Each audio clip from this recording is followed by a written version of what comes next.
Good morning, Rotarians. Thank you for joining us. This meeting is called to order. Woohoo! So very shortly, I'll be sharing my screen and leading us through another fun presentation to direct the conversation. Periodically, I'll bring the screen down so we can see each other's beautiful and friendly faces and have more dialogue. Feel free to speak out as you would in an in-person club meeting, but if you're not using your microphone, be sure to put yourself on mute, or maybe I'll do it at the cost of a club fine, because that's how I roll. All right. So I think they're just petty threats now. I haven't fined anybody for that. So let's go to some screen sharing action. Okay, so welcome.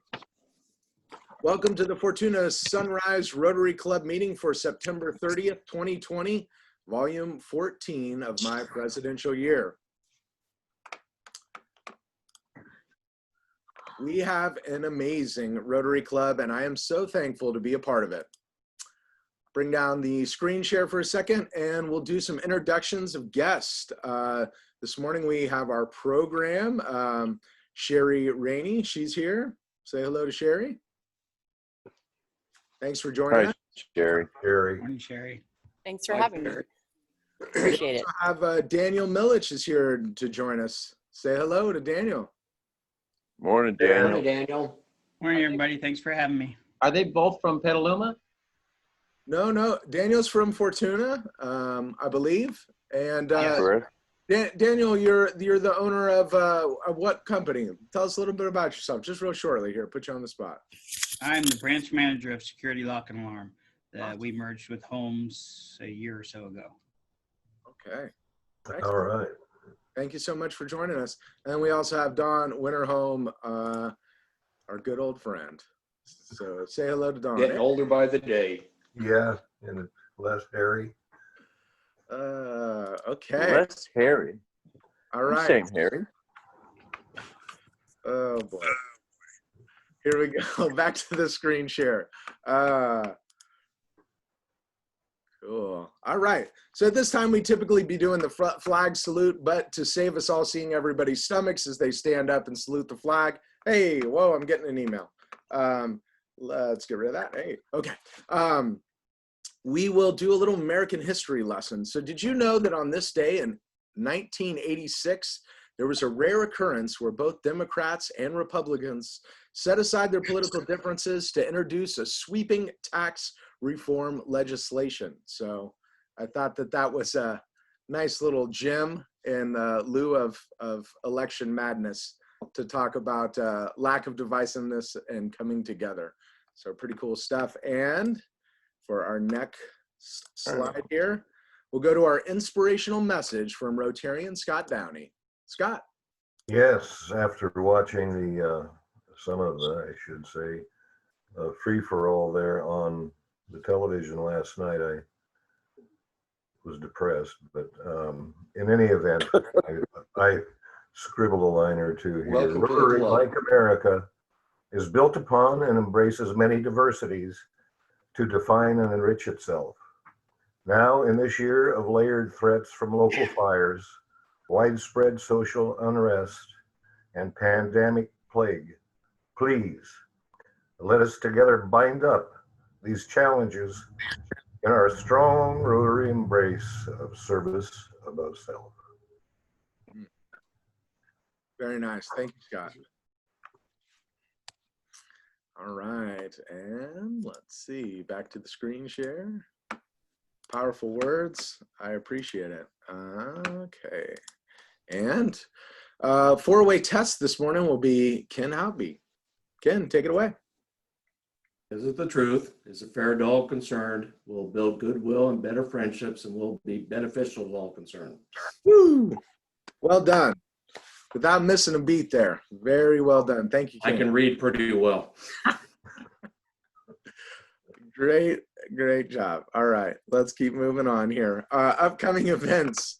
We have our backpack program is back.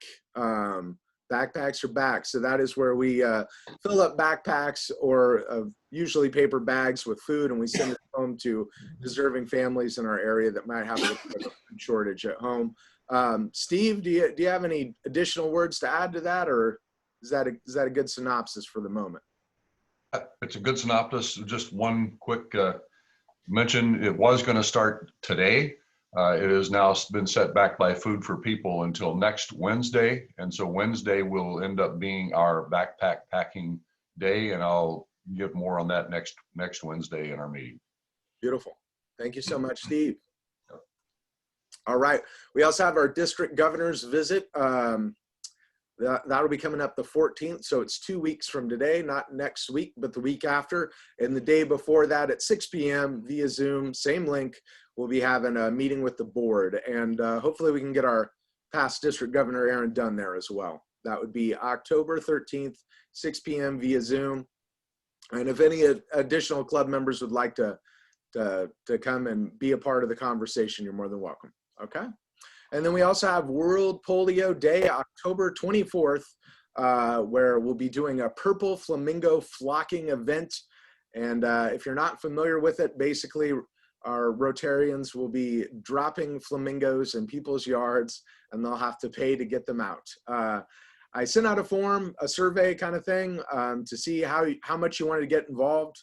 Little, a lot, none at all. It's totally okay. But just think of it like the paper clipboards that we used to send around the meetings, but just in a digital form. And we don't have to worry about inside out, Don. So we're all good. Hey, Simon, may I chime in with something? Please, Ross.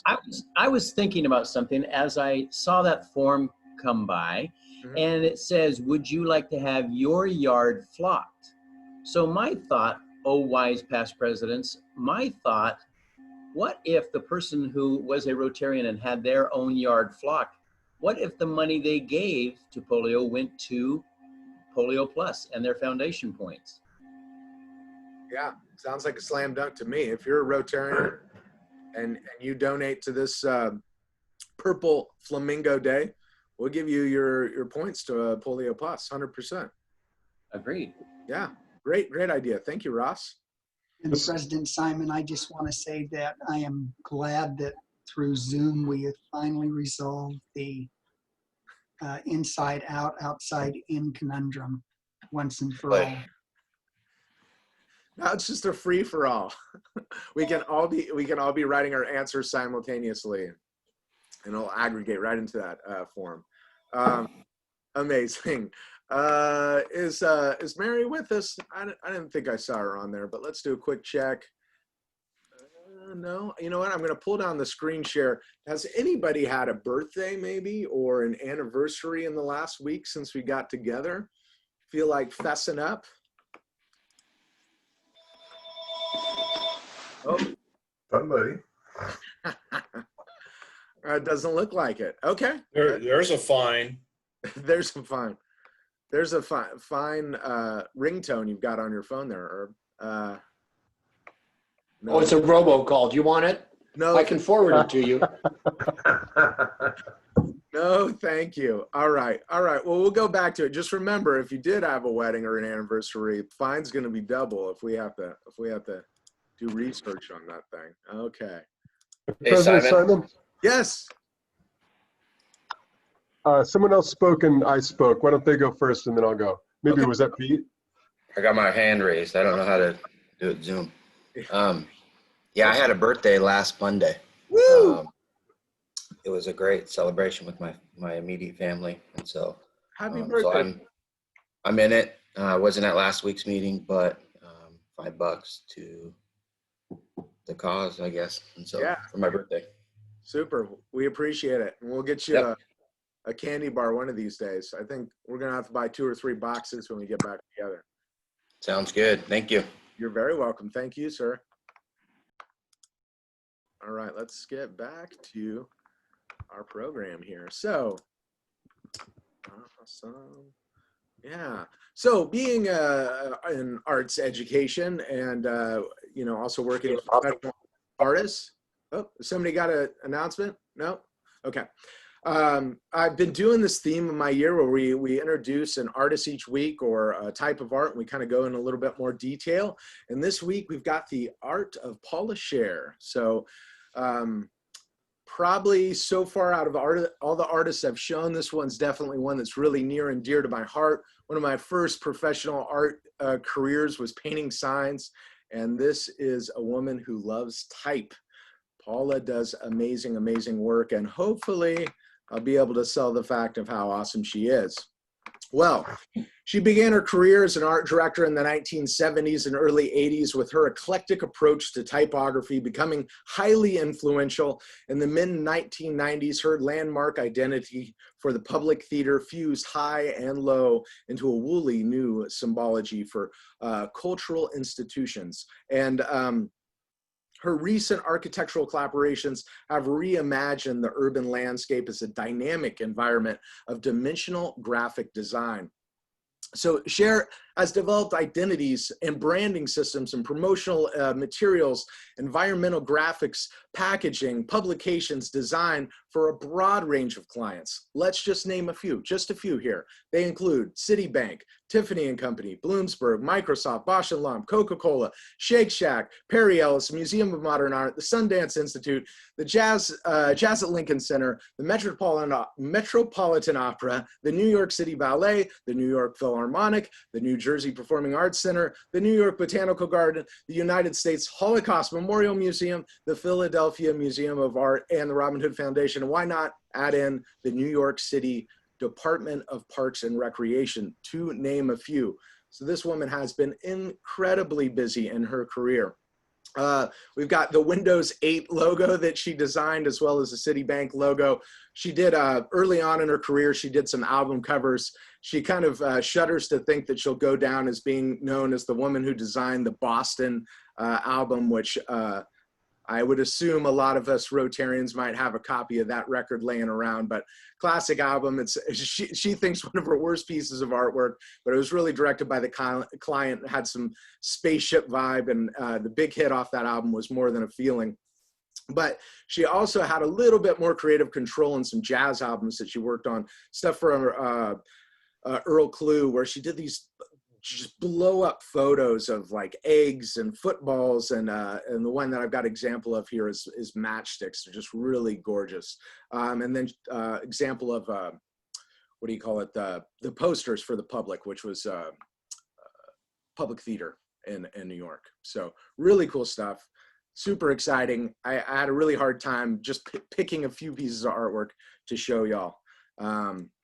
Okay, so during the course of her career, Cher has been a recipient of hundreds of industry honors and awards. In 1998, she was named the Art Directors Club Hall of Fame. In 2000, she received the Chrysler Award for Innovation in Design. She served on the National Board of the American Institute of Graphic Arts, was the president of the New York chapter.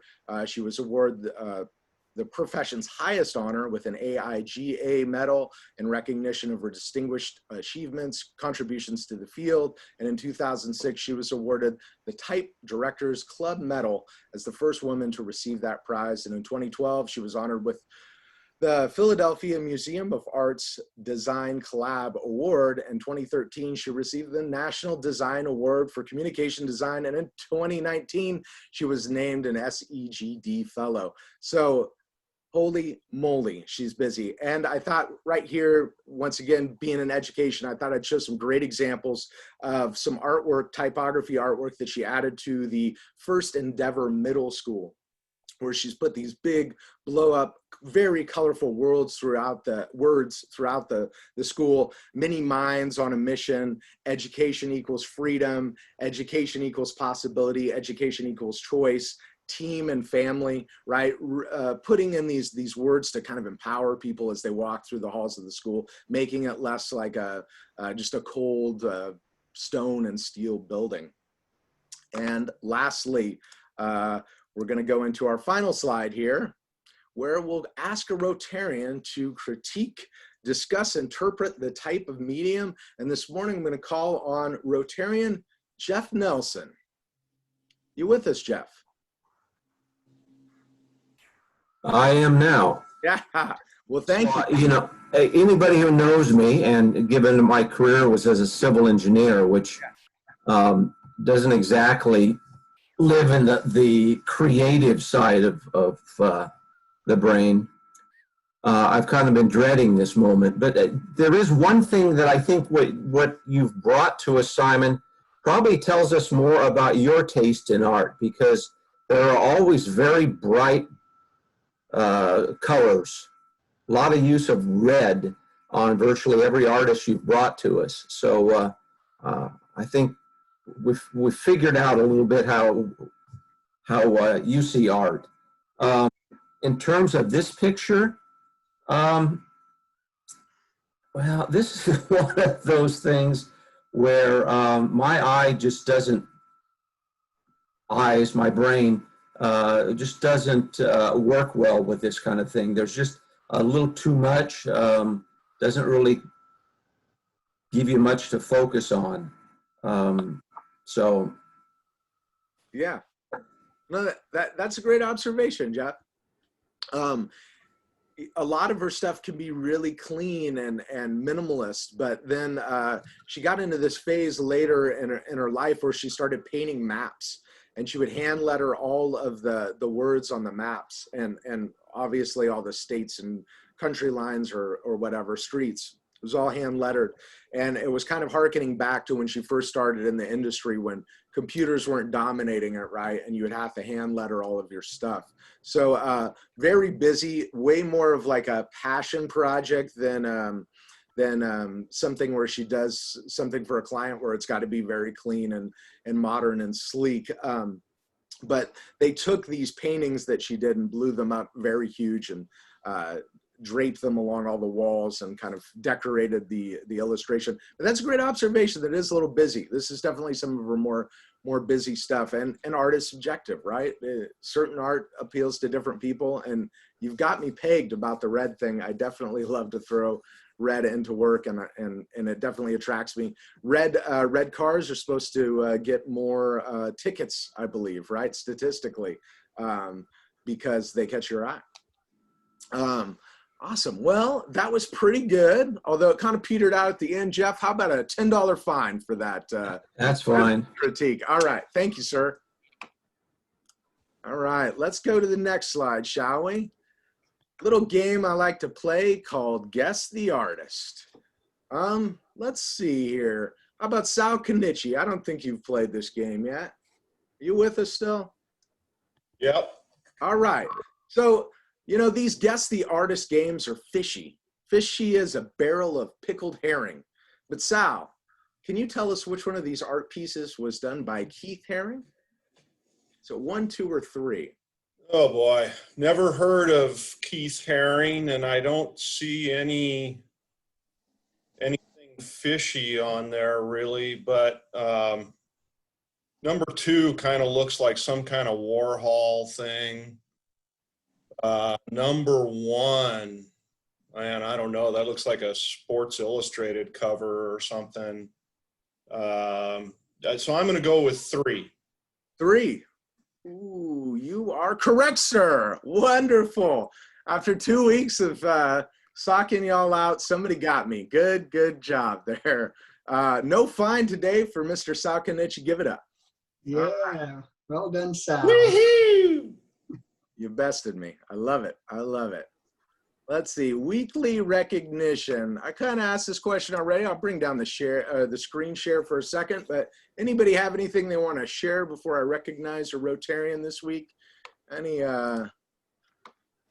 things that you're proud of? Maybe family achievements? I just guessed your artwork question thing. Okay. Well, I could find you if you want. So look, he was asking for it. All right, $5 to Sal, just cause. He's dying for it. He's dying for it. It looks like Peter Fennell. Looks like you got something to share, maybe, huh? Or was that it from earlier? No, right now. Peter. Unmute. There we go. Okay, all right. Thanks for giving me the floor. Actually, a couple of things. I was actually out at the Rotary Grove, and I know you guys are sick of this song and dance, but it was actually 1 year ago. We put in the Rotary Grove, and I went out there and took a look at some of the trees, and I just wanted to thank the board, you know, for being supportive, all the Rotary members for being supportive of that Rotary Grove. It looks gorgeous. It's beautiful. We just put some tree covers on it. And last year, this time, you know, I was in a interesting transition for some of you personally who know me. And that Rotary Grove really helped me get through that process. And I had a wonderful time doing it. And I love going out there with my dad and the community and seeing it all. So I wanted to say thank you to you guys.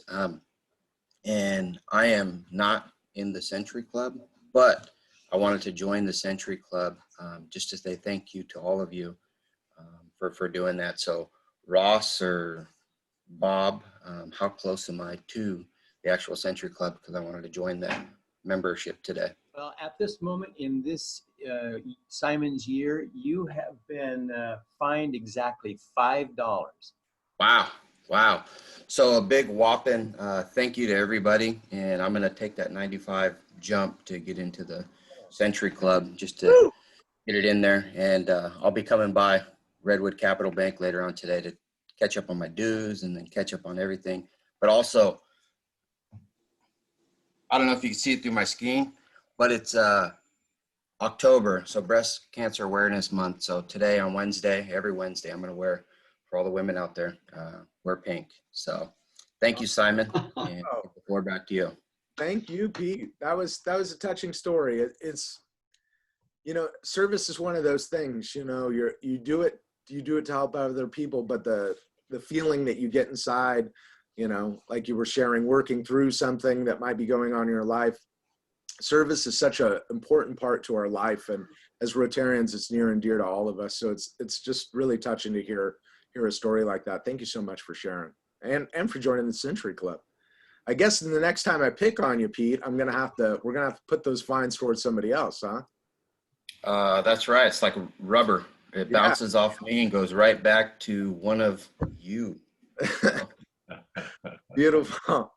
All right. Anybody else before I get into our recognition for the week? All right, let's do this. So every week I draw a little character or caricature of one of our awesome Rotarians.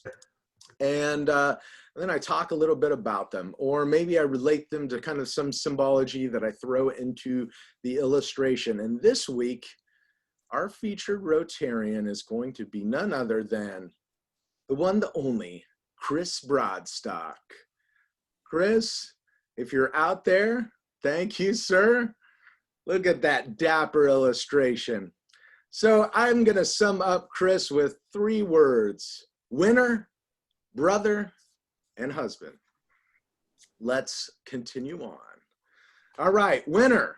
In the words of the contemporary poet T-Pain, all I do is win, win, win, no matter what. And Chris Broadstock is moving ahead of the competition. He not only is the proud father of the 2018 Dog of the Year named Winnie, but a multi-year Fortuna Chili Cook-Off champion during the rodeo. He's been managing the local Radio Shack and to become the branch manager at Tri-Counties Bank. And as a person who has sat down at a friendly game of poker with Chris, I can say he usually walks away with a little bit more than he started. So, Chris, the brother. There must have been a whole bunch of masculine energy growing up in the Broadstock house with 3 boys. Chris, Tanner, and Rusty, a trio of Scotia boys, are known for their awesome personality and ability to have a good time. And it was an honor to be selected to be a DJ at 2 of the Broadstock boys' weddings. Not to mention, Chris also made an excellent older brother to our exchange student go from Japan. And lastly, Chris Broadstock, husband. I've heard it said that it's good luck to rain at your wedding. Well, it poured at the Broadstock wedding that year he got married. But as a guest of the wedding, I must say that forever go down as a memorable day. People gathered together on the small bits of covering and talked, and new friendships formed. And before the night was over, they danced their hearts away in the rain. It's no wonder that Chris is still a loving husband to his wife, Sammy. And a random fact, he can also blow up an inflatable lobster pretty well. So give it up and help me recognize Chris Broadstock. Woo! Chris, that dapper illustration has to be worth as much as a couple of necklaces for the heads or tails game at a seafood boil. What do you think? I think 3 of them. I 3? think that's $10. All right, let's do it. Well done. Thank you, Chris. All right. Thank you, Yeah, you betcha. You betcha. It was a pleasure. All right, and we'll go on to our weekly presentation. So I'm going to stop my screen share and I'm going to pass it over to our program chair, Erin Dunn, to introduce our speaker. Great. Thank you, President Simon. I am, first of all, welcome Shari, member of Petaluma Rotary Club of Petaluma. And Shari has been a member for 8 years and had discovered a passion for international projects. She's been serving as the co-chair of the International Service Committee, which has about a dozen active members, for about 5 years.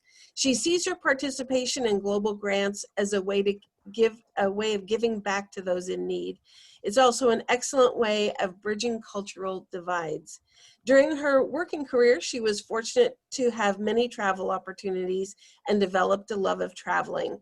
Involvement in Rotary global grants has brought forth additional travel opportunities to new places. Shari's attended the RI convention in Atlanta, 2 project fairs in Ecuador, and 1 in Belize. In addition, she went on a trip to Guatemala with 3 other local Rotarians to learn more about global grant projects there, and she's looking forward to more trips. And that's what she's going to talk to us about today, because here is this opportunity for all of us or anybody who is interested to learn more about international projects. Just to look and see and get connected. Shari is a retired nurse and financial advisor and now fills her time working as the project consultant for the Miracle League North Bay, an inclusive playground and special artificial turf baseball field in Petaluma. And she may have time to tell us more about that. But it gives me great pleasure to introduce and welcome Shari Ranney from Petaluma. Thank you, and thank you, Erin, for asking me to do this. I appreciate this.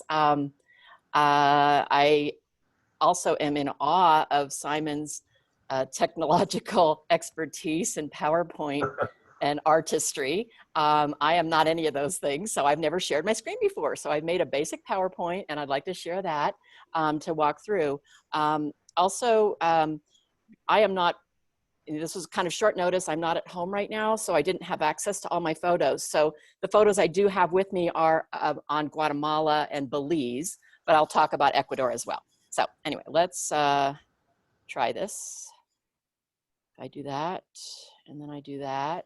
No, I can't do that yet. Hold on 1 second, I'm sorry. I'll get this going. I did practice. I do that. And that, and there we go. How do I make it? I make it bigger, and then I start the slideshow part. Oh, but I'm too, hold on. I'm too, how do I back up on a PowerPoint? I'm press your back arrow, the left arrow on your cursor key should back you up, I think. There you go. Okay, somehow that's going the other way. Oh, hold on. I'm going to go out and I'm going to start all over again. I'm going to stop that and I'm going to go back out. I apologize for this bumbling. Go back out to there.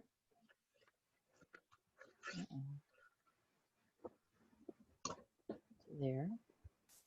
And slide back up to the beginning and slideshow that. Now that I got a screen share, hang on. I'm sorry, I'm wasting my time here. Hang on 1 sec. No big deal. So I'm gonna start there. I'm going to split this screen so I can hit the share button.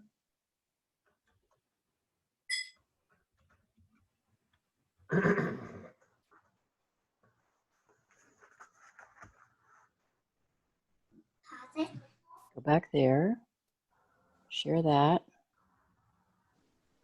Okay, you're seeing that now? Yes. Okay, there's the beginning. Now I'm going to hit the slide. Okay. Okay. Talking about global grants in other countries. Thanks for having me. Let's move forward. Okay, so I was only on the second one. So one of the, I could have done a basic education on global grants. I'm hoping you all have some basic knowledge of that because I didn't think that was worth the time right now. I'd rather share the experiences that I've had as a result of participating in global grant projects. So one of the problems, not problems, one of the challenges for international committees and clubs is how do you find worthy projects to partner up with? And there are a number of different sources. Attend an RI convention, and you know, Taipei is coming up in 2021. I don't know if people are going to be going given the situation, but we did have a wonderful time in Atlanta in 2017, and in the Hall of Friendship, there's usually a lot of people pawning their projects and trying to get people involved. So you meet a lot of people that way. Another way is these RI project fairs. There's only a handful of them as far as I know around the world, and Africa has one or two. I can't speak to that, I've never been, but I can speak to the next two. So typically annually, Central America will host a project fair, and the three countries, Belize, Honduras, and Guatemala, all bring their projects to a central location and pitch them to invited guests, and all Rotarians are invited. Typically, the audience at these fairs are from the US, Canada, Australia. The ones that I've been to, largely US. And what they're looking for is dollars, because the US dollars go a lot further in some of these countries. So I did attend a fair in Belize, and then in Ecuador. So I did about 5 years ago, and 6 years ago, I attended 2 years in a row, the Ecuador Project Fair. And I'm going to speak to that. I'm going to stop right here and speak to that a little bit. They are the Ecuador Rotary District is District 4400, and it encompasses the entire country. So when they have their project fair, and this year it's going to be the 15th annual, it'll be the very first virtual, so it'll be very interesting. Aaron will be sending out an email and all the information. There's no cost to attend. It's on November 13th and 14th this year. So again, 15th annual. So they've been doing this a long time. What happens with that is that you've got good quality people doing good quality projects, generally speaking. So the first time that I went, I also had a mentor. I've had a lot of mentors in this, and I don't know if you know, you probably know Barbara Barney and Dale Knight, who have been grants chair for the district, and also Joe Thornton of Petaluma Valley. So if you kind of glom onto people that know a lot more than you do, you'll learn a lot. So I went to the first fair not knowing anything, decided on a couple projects that we were going to throw some money at. And then the next year when we came back, it was really awesome. They took us in a van up to one of these projects, and I want to explain that project. It's a organic demonstration farm in a small village in the mountains outside of Quito. And what was happening in this village is the people had all gone to work for the big rose plantations up there. There's huge greenhouses where they grow roses for the world in Ecuador. These roses are large, they're perfect, they're beautiful. They are full of chemicals to make them that way. Coincidentally, right when I got involved in the project, I had ordered some Costco roses, and they arrived on my doorstep, big and beautiful, from Ecuador. And the only reason they got from Ecuador to my doorstep in perfect condition is chemicals. So these people are exposed to a lot of nasty chemicals working in this situation, and they don't make a ton of money. So in this particular village, some of the local Rotarians realized that these people have forgotten how to farm. Their ancestors were farmers, they knew how to do that, but they had forgotten. So they created a global grant project. They took, I don't remember how many acres or hectares, but a large plot of land in the village. They had lots of land. Bought seeds and created a tool lending, created a building to educate people. And basically they figured that these people could make more money farming their own land. So they showed them, and then they're farming their own land. There's been follow-ups to this particular one too, but we were very fortunate to be there the day they broke ground on this whole project. There was about a 2-hour ceremony standing on tilled earth with this huge altar in the middle, and the shaman blessing the east and the west and the seeds and the families and all the people. And it was an amazing experience. So that's the kind of experience you don't usually get when you just travel as a tourist. So that's the kind of stuff that was really, really entertaining and fun. Okay, hang on, let's okay, move on. Okay, back to global grant projects. At the 5130 conference, which will be virtual this year in October, you can meet other Rotarians in our district who are doing projects and partner up with them, learn more about them. And this is where Aaron and I connected a couple weeks ago. Barb Spengler, past district governor, sorry, I didn't put that on there, started these newly formed monthly Zoom meetings that bring together all the international chairs in the district. And this is a piece that has been missing, sorely missing. So I'm really glad that she's doing this, and we can all collaborate, share information, and team up on some of these projects that are worthy, and collaborate with other Rotarians. Okay, so then visiting the project sites, that's the fun part of it, is getting to see what's actually going on. So looking for opportunities to visit these sites to which your club is contributing. If you attend a project fair, oftentimes they offer little excursions for an hour here. They'll take you to a project site and explain it.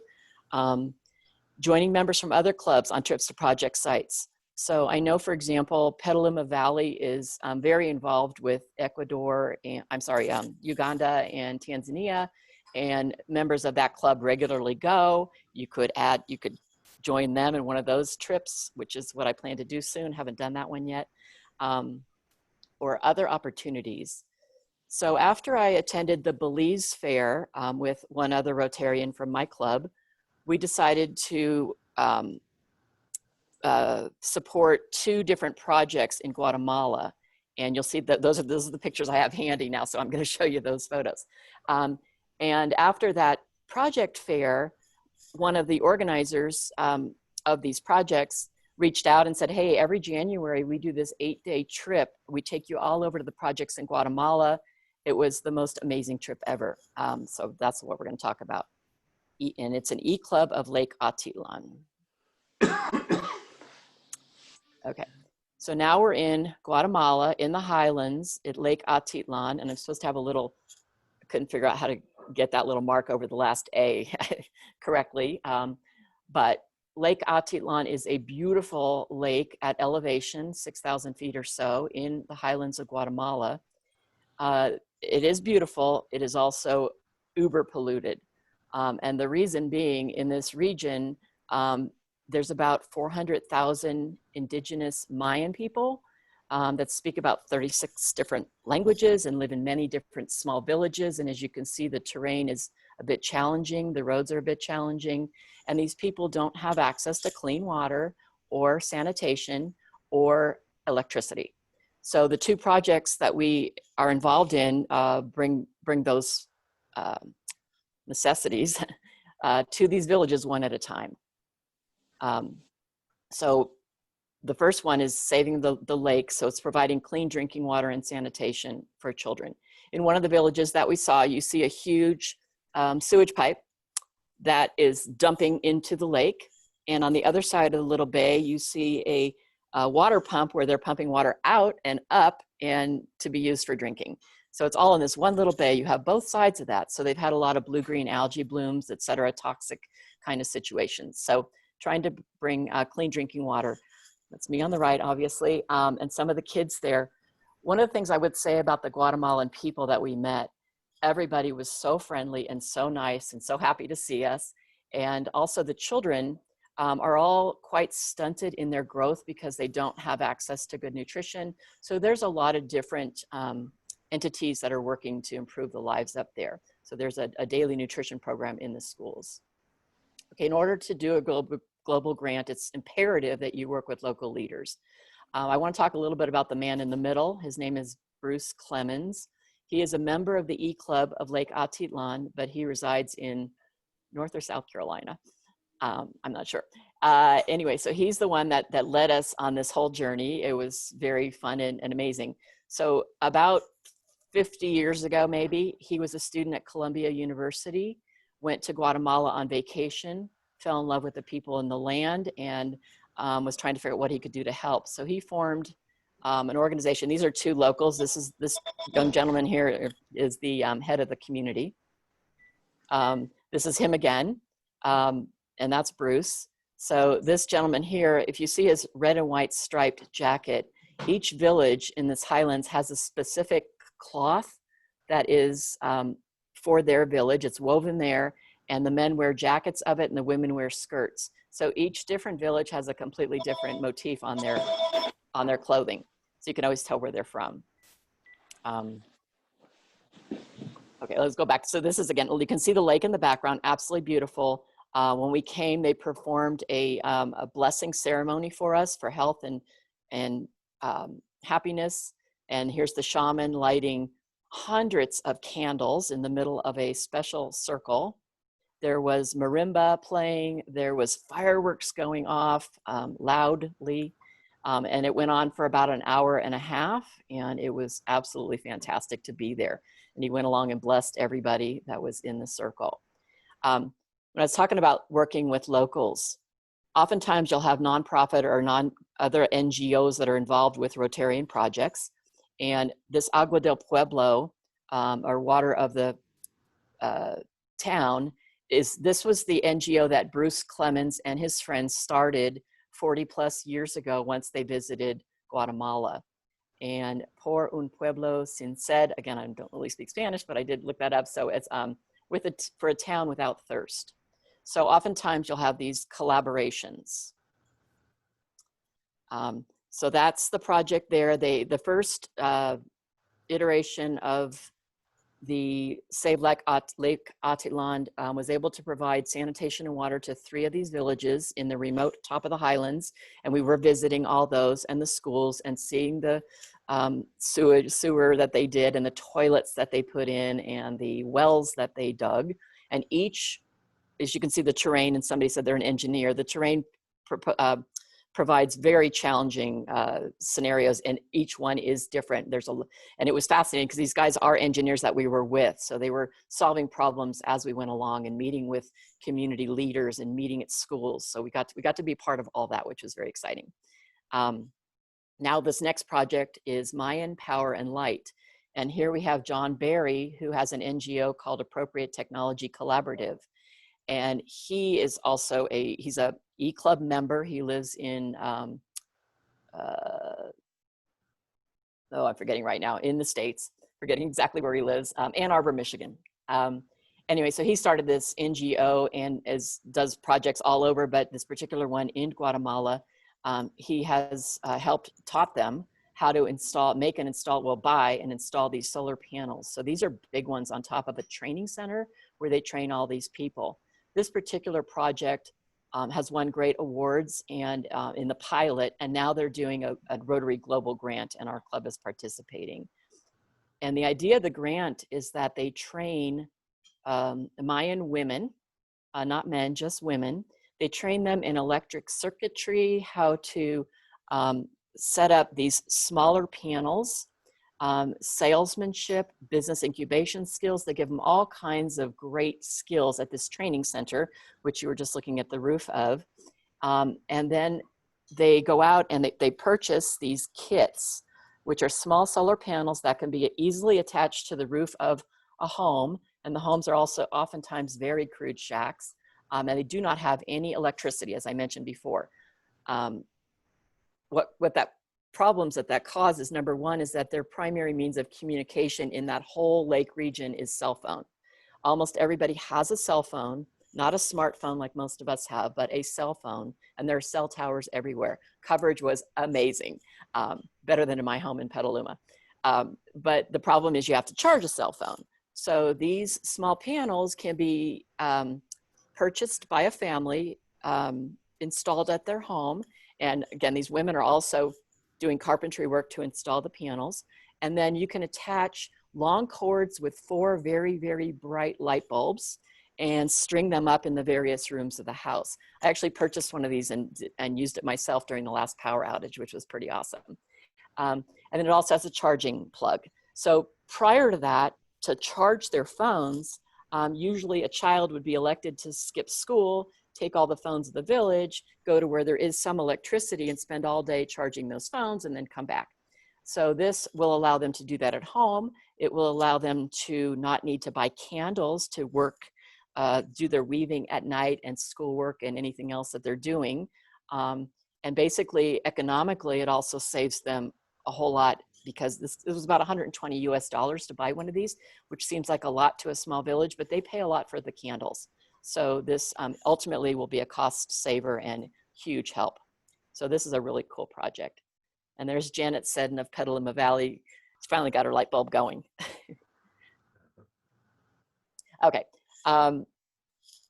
After you go to a project fair or any of these different things, I can't see flying to Ecuador for 3 days and not doing something else. So they offer add-ons as part of the Rotary Fair. So the first year we did a 4-day trip to the Galapagos, which, as you can imagine, was amazing. And I brought some friends with me. I brought my sister, sister-in-law, my daughter. So while I attended the meetings, they went and did some touring, and then we all went to the Galapagos. The next trip I went to, I brought a girlfriend, and she played while I did the fair. And then we went into the jungle for 4 nights at an eco lodge deep in the jungle on the Napo River. It was fascinating, terrain I've never seen. Now the Belize Project Fair, which was just a couple of years ago, again, went with my daughter. And then on the left, all the way left-hand side is Michael Caruana, who's my other co-chair for our international committee. And then his wife and her sister, and then me and my daughter. And we had just a wonderful time exploring Belize, snorkeling, seeing the zoo, etc. So again, the travel opportunities here are just phenomenal. Okay. Okay, I'm gonna do one last plug and then I'll be finished. And for questions, if we have time and if anybody is interested. But Shelterbox, are you familiar with Shelterbox? Have you had the program at your club yet? Okay, so Jim Carrier, who's in Marin County, I believe. I've heard his presentation 3 times, and Shelterbox USA is the entity that we contribute. We are here. Our club is considered a hero. We support their hero program, and we promise $3,000 per year for them to continue their ongoing efforts. So this is a program that was started 20 years ago in Cornwall, England.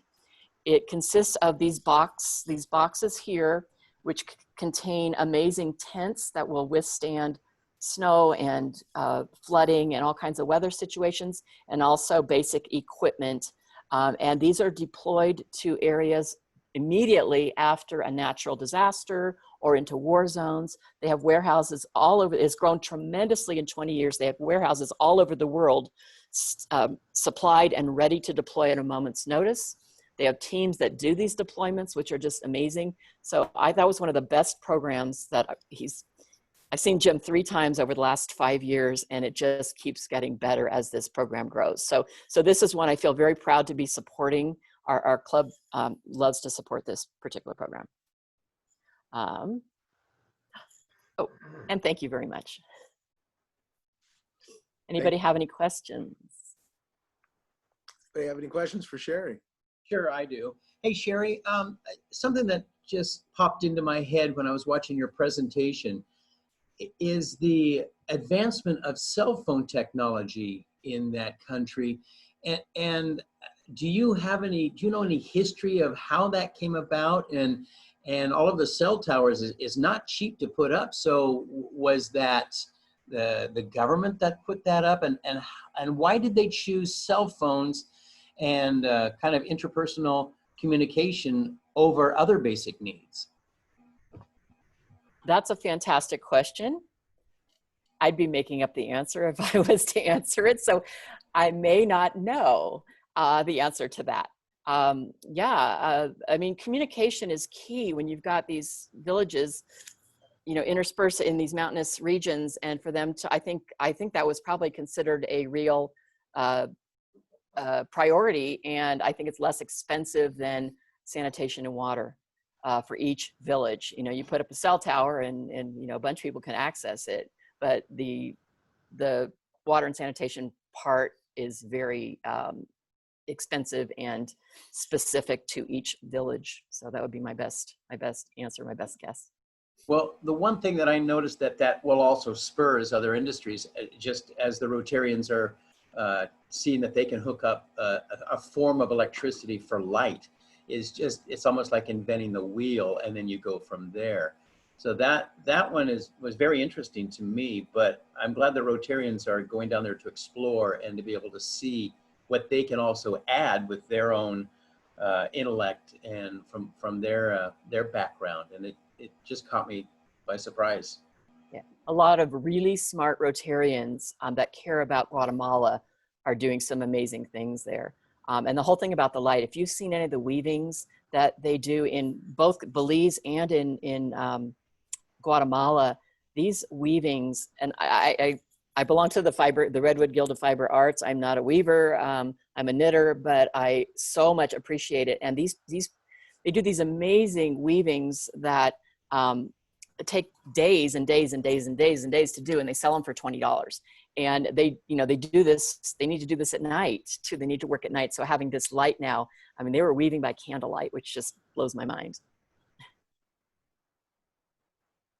Hey, Shari, I had a question. What was your experience after going to one of these fairs, either in Belize or Ecuador, as far as how easy was the process for, let's say, like the Petaluma Club, to join up with one of the local clubs in either Ecuador or Guatemala or something like that? How did you personally find the connection process to assist in one of these projects? Yeah, absolutely simple. So for example, in Ecuador, it's a classroom style fair where you're sitting in a room and there's a screen up front, and the club members would come in and do their presentation. And it was either in English or they had a translator there. And then you just, you exchange contact information, and then they keep you apprised of all the work that they're doing on the project. Of course, at first you decide how much you want to contribute. And again, I don't know if your club does much in the way of global grants, but just quick math, and this has recently changed, but if a club contributes $1,000 club cash to a project, it turns into $3,000 real cash money at the project site due to matching from our generous district as well as Rotary International. So I won't go into details of that, but it's really wonderful that we can put that money towards a project and really help them out. They'll have a goal. So I found I think I have a good answer for that too, is you need to choose projects and Rotarians, local Rotarians that you can trust.